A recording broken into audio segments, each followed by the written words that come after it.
நம்முடைய நாட்டில் குறிப்பாக கேரள மாநிலத்தில் அதிலும் குறிப்பாக வயநாட்டில் ஏற்பட்ட வெள்ளப்பெருக்கு நிலச்சரிவு தொடர்ந்து பல ஆயிரக்கணக்கான மக்கள் பாதிக்கப்பட்டாருன்னு எல்லோரும் டிவியில் வீடியோவில் பார்த்துக்கிறோம்.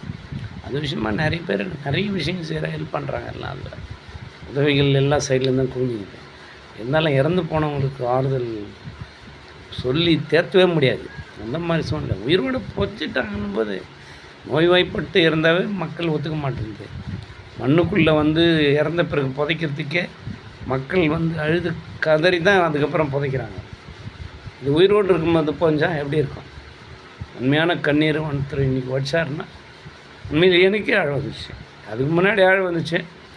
மன்சூர் அலிகானை பற்றி சொல்லணும்ப்பா. தேசிய ஒருமை பற்றி சொல்லிவிட்டு வயநாடை பற்றி பேசுகிறாரு. மனுஷன் அழறாமா? அப்படியா? என்னுடைய வாழ்த்துக்கள்.